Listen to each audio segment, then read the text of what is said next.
So Booker, did you ever wrestle Knobs? Man, that was one of my all-time greatest rivals with Talk to me. Hobbs and Sags, man. Talk to me. Some of my most fun memories, Fall Brawl was one of the ones I hated. Was we had that like street fight, and it was like he hit me with like a big thing of mustard and damn near broke my neck with it. But Trash can and I think the most fun time I think working with the Nasties was I think we were in Tampa or somewhere, and we were like in their backyard, and it was a pay-per-view, and we beat the hell. Me and my brother, we beat the hell out of Sags, right? In the back. And I mean, no, excuse me. We beat up Knobs in the back, and we left Knobs laying, like just left him laying. So Sag had to come work the match by himself. And, and we got the match started, man. We beat the hell out of Sag, man. We just beat the hell out of him. And then all of a sudden, Knobs get himself together, right? They tape him up, and he didn't tape his body up. He taped the whole damn shirt up, right? And it was all the way up to his chest. And he came running out to the ring to make the save. This was for the titles.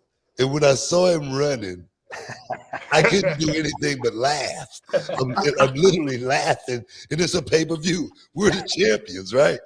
And he came in, got the hot tag, came in and cleaned house, and me and my brother, we bounced around like crazy. And I'm still laughing the whole time because he looked like a damn mummy. He didn't want to show his big fat stomach, so that's why he taped everything up, right? But they hit us with the freaking Penny City, 1, 2, 3.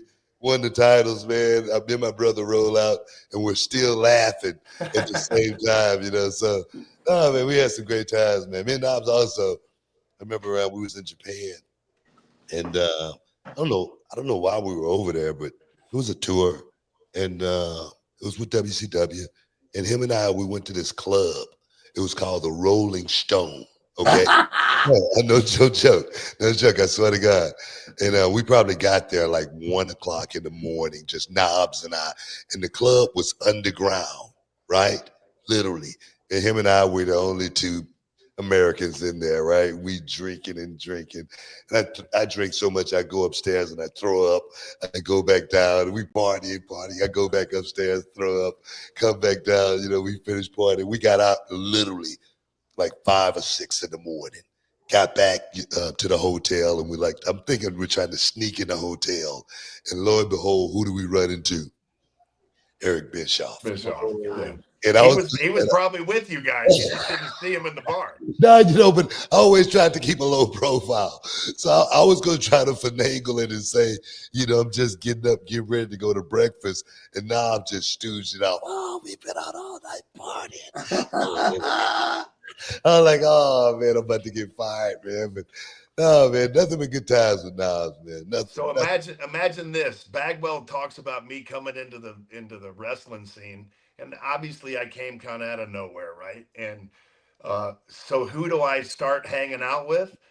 Kevin Nash, Knobs, the Steiners, and we're all driving together. So you can only imagine the stories. Yeah. Because you've been on the road with Knobs before. And he's one of the funniest human beings on the planet. I mean, loudest person in the room, man. He's always the loudest person. He's super funny until he's not anymore. You're just like, shut up. He won't shut up. He just keeps going and keeps Then going. he gets worse. Don't let him rib you, bro. He ribbed me one time, and we was on a trip to Germany, and the flight over. I remember the guy's name. His name was Don Sandifer. He was the director of the show, and I fell asleep. And I had this nice vest on, right, and this nice white shirt on, starched and everything, right. And I fell asleep. And when I woke up, I had 2 pieces of cheese inside my vest. And when I opened my vest, the cheese made 2 big round circles on my shirt because the cheese soaked into my shirt. And I was so mad. And I realized my fingernails was painted red, and I had whipped cream on my head also. And I was so mad. Knobs was sitting at the back. Was sitting at the back of the plane, and So he was like kind of like hitting, but I knew when I turned around, I saw him, and Don Sandifer was right behind me, and I was so mad. And I looked at Don Sandifer and I said, "Man, you need to do something about this shit." And I went off on him, and then he looks at me and he does like this, and all of his fingers are painted red too. I came in at the most unbelievable time.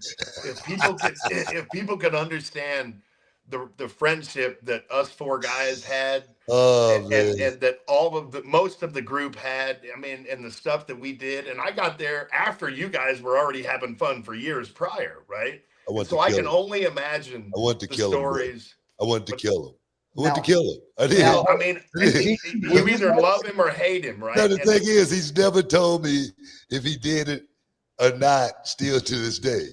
And he Hey, ain't were going you to. more mad then, or were you more? Is it like when someone took your Red Bull mad, or how No, mad no, were you? I was mad. I was mad. But and if I would have found out who it was, we probably would have been fighting. We really would have. Yeah, But he got away with it. You know, I had a rule. You rip me, you better be looking for a fight. Yeah. You know, if I catch you, if I find out who did it. Hey, remember when they ate your hot dog in the Man, I so- always so- talk about that, man. BT did not like people touching his stuff, right? You touch his Red Bull that was in the ice chest. Oh man, he went crazy, right? He'd go off. So he had a hot dog that he left he walked away for real quick, and then somebody took his hot dog. I don't even know who it was. Somebody took his hot dog, Yeah, and you then know who he's it like, "Where's the was. hot dog, man?" You know who it was. I swear, I didn't know who it was, but I did see. Now Benoit put some mustard right here, and then and he went up to BT, and Booker goes, "Hey, did you take my hot dog?" And Benoit looks at him with mustard and he goes, "No," and just walks away. Oh, it was so And freaking then mad. finally, somebody gave him back his hot dog. Like, here it is, bro. And he was They like, didn't know. Now what happened was I was so mad I was gonna fight Benoit when he came back to me. I was like, I'm gonna show everybody. I'm gonna whoop his ass and show everybody. So I'm pacing like a freaking mad dog. You know what I mean? And then I turn and look, and my hot dogs and my change and everything is sitting on like a little bench. And I was so mad. I had a migraine headache. I didn't even eat the hot dogs. I just got so my change. question is, do you think Knobs got a lot of it from Hennig or Nah, man. That's just it was just independently? that's just him, man. It's just Knobs, man. Knobs always been that way. Yeah. He's always been that way. It's always been about having fun more than anything. I can't. I tell you, man. Like I say, my brother and I, we was on a 6-month run with the Nasties, and I couldn't wait for it to be over. You should see him at the Jim Kelly golf tournament every year. Oh my God. Oh my God. You can only imagine the stories, dude. you know what they did to Eddie, right? In Japan, you heard about that story, right? No. Eddie's on the plane, and this is a party Eddie day. So they're going to fly in Japan, and Eddie is they're everybody's partying on the plane. They're getting they're going going nuts, and well, somebody H-bombed him. So back in the day, whoever's listening, somebody slipped him a pill or slipped him a roofie, and Eddie went out. So Eddie wakes up in the hotel in I think the Keio Plaza in Tokyo. He wakes up. He doesn't know what happened, how he got through customs or whatever. But as he wakes up, he goes and looks in the mirror, and he's got his eyebrows shaved off, both eyebrows. His mullet is cut. I mean, like it's all cut, like crazy cut. And then his mustache is cut and took a Hitler mustache. And That's got Nasty Boys written all over Oh it. man. to this day. But then, because Art Barr, his partner, was there too, and they were getting ready to go do that Triple Mania, that AAA Triple Mania, the first one where it was a hair versus hair match, and they're supposed to get paid some money. Well, they had cut. So Art Barr, had showing his hair because they were going to lose a match for to get paid. Well, they had cut Art's hair. They cut his hair on the plane and they put it in a baggie with like 5 pesos. I don't know what they got, or 5 yen or some bullshit like that. And they had it right there. And so when he woke up, he's got his hair right here. So he's got to do a hair versus hair match, and his hair's cut. already. So he had to go get extensions put in for the match. But straight up nasty boys, right? I will tell See, you, back man. in the day, that was called, initiation or having fun. Now it's called bullying, Oh Now man, it's called and you get thrown in hazing. jail Hazing, for it. yeah. you can't get away with that these Now they days. call it hazing. I remember we were Oh, in, give I me don't a know, break. I don't know, If these Bagwell, kids had Bagwell, any idea the crap that we had to go through, Right? let alone on the football field, when I went to Georgia, I almost didn't go to Georgia because of the hazing that I heard about. Really? Oh, 1,000%. But they Bill outlawed it. Goldberg. That's Oh saying yeah, that's yeah, saying a 100. lot coming from Bill Goldberg, bro. I'm I mean, telling you, man, it was nasty. It what was kind of nasty. stuff? Well, just picture. Remember Cook's beer?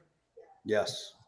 Okay, they'd put Cook's beer on a fire and they'd get it hot, and then they'd make you eat it the varsity, and then you had to strip down. These are all freshmen. You had to strip down and get in the grab your butt, get back to back with your buddy and grab arms and lift them up in the air. And they'd make you eat the varsity hot dog on the Thursday before they changed the oil for the one time in the week.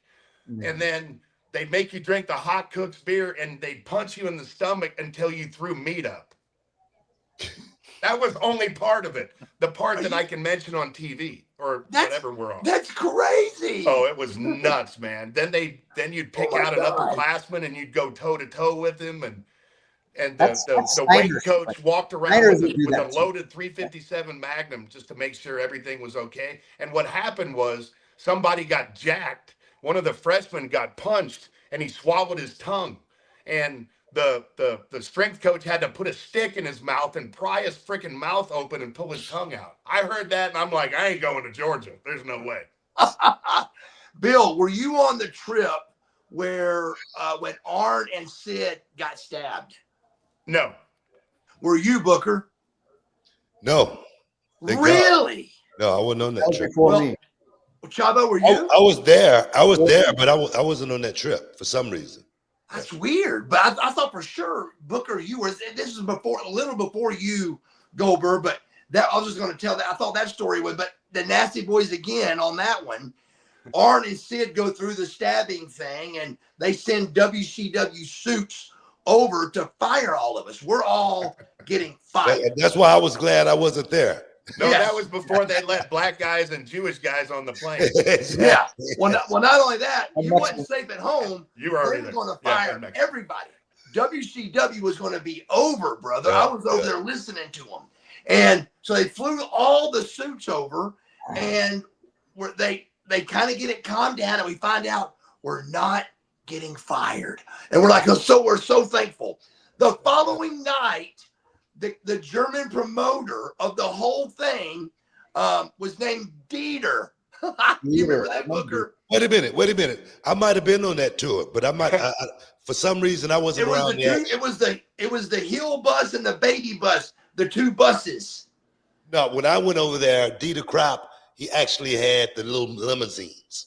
Okay, well, Yeah. Dieter, we all had separate cars when you Yeah. went. Yeah. This was the bus tour early on. My first trip ever over. No, I My didn't wife go. even went with me. It was early '92, probably early in my career.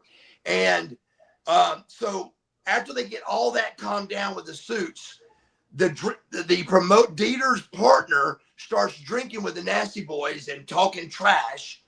They H-bomb him, cut his hair all crazy, both eyebrows missing, and they urinate on him. Yeah, Yeah, This we is could tell after these we- stories this- forever, man. So we're like, we're definitely going to get fired now. Me and Scorpio, we're wrestling the Nasties at the event. And a crazy change of events, instead of us all getting fired for what the Nasty Boys did, they made an angle out of it. The guy kept his hair like that. He would tell the story in German and then take his hat off and show the crowd. The crowd would boo, and the entire crowd wanted the Nasty Boys to get beat by Too Cold and Marcus, and it worked unbelievable, and we were saved again. That was brilliant. That's called making lemonade out of lemons. Yes. yeah.